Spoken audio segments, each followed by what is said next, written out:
Indiana Jones and the Dial of Destiny is the final chapter in the Indiana Jones saga. Star Harrison Ford is now in his 80s. It's also the first Indiana Jones movie to flop at the box office. Some people blame Phoebe Waller-Bridge for the film's fate. Is this fair? Andrew and I will discuss it on today's show. So what are you doing here in Nepal? I need one of the pieces your father collected.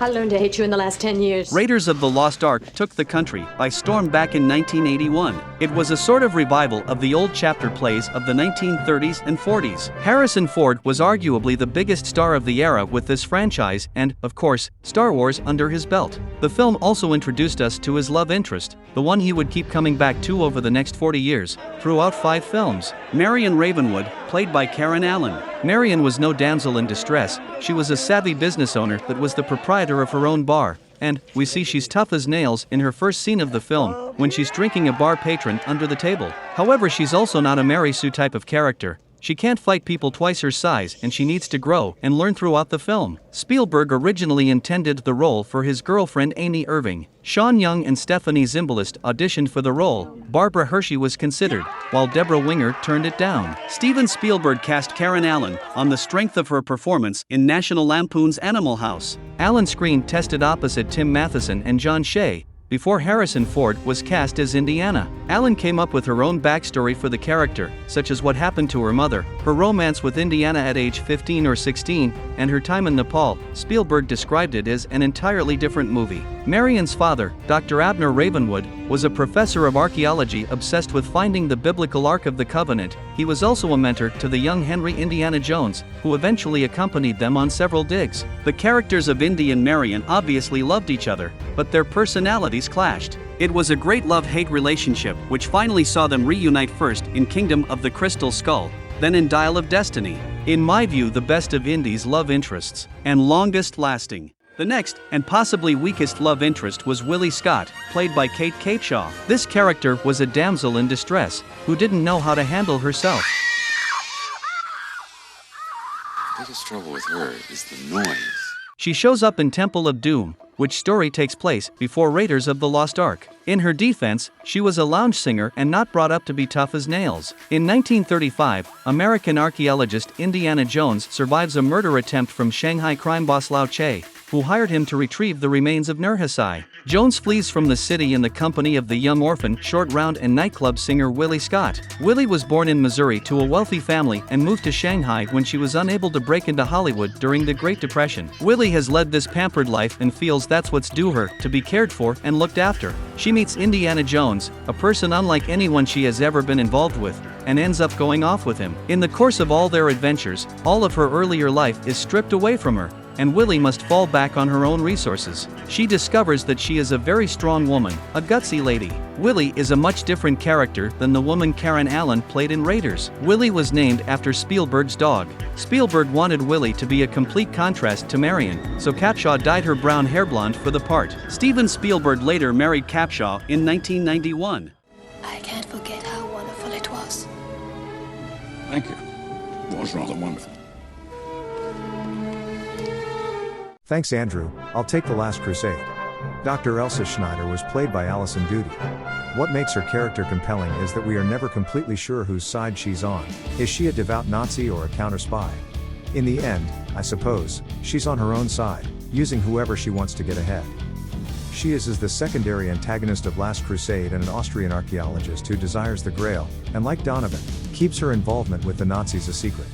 She is revealed to have seduced both Joneses, Henry first and then Indiana, and it is implied that she is more fond of the latter. Later, she deliberately picks a false Grail for Donovan as revenge after he shoots Henry, and watches him decay into a skeleton before her eyes. Afterwards, she crosses the temple seal with the Grail, causing the temple to collapse and her to drop the Grail as well as nearly falling into a chasm. Indy catches her, but she sees the Grail on a shelf of rock and greedily reaches for it despite Indy's warnings.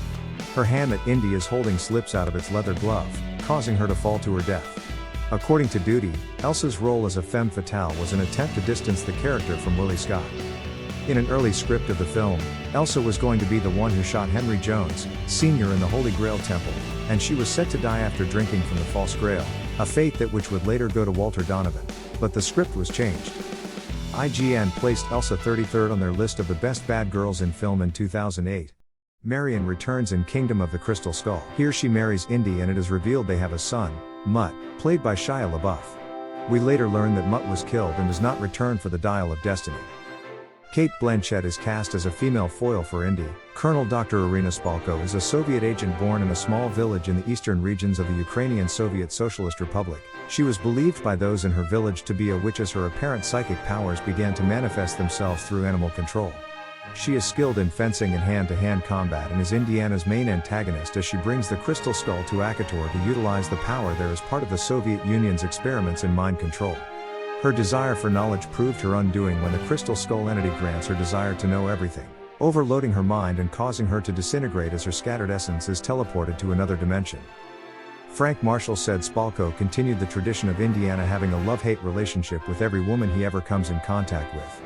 Blanchett had wanted to play a villain for a couple of years before being cast. Spalko was modeled on Marlene Dietrich, while her bob cut was George Lucas' idea and was inspired by Louise Brooks. In an early script of the film, Spalko was set to fight with Williams in a real virgin jungle, but the idea was scrapped because of the risks. Uma Thurman was considered for the role of Spalko, but she declined.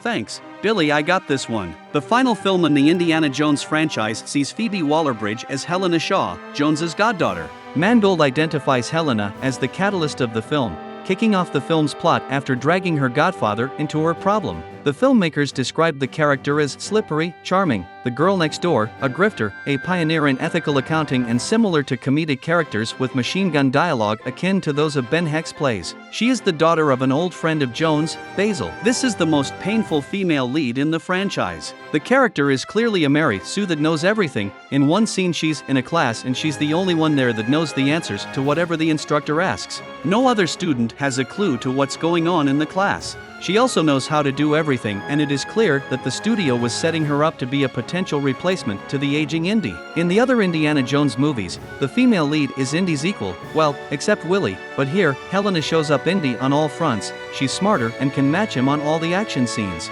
She's also a better archaeologist than he is. It's also because of Helena that Indy is wanted for murder, and we're supposed to like this character. I always wanted 5 Indiana Jones movies, and I was excited to hear that a 5th one was being made. But then I heard Kathleen Kennedy was involved, and this was not a good way for our iconic hero to end his reign. That was our show for today. A look at the Indiana Jones franchise and the strong female leads in each film. What do you think? Who was your favorite female lead in an Indiana Jones movie? Let us know your thoughts in the comments section below. Share the video so I can get more views. And if you haven't already, please subscribe to my channel. Also, check out the Carl Vincent Vampire Hunter franchise in the comments section. Until next time, this is Andrew Wynn for Kevin Gibbon saying live long and prosper. May the force be with you and keep reaching for the stars.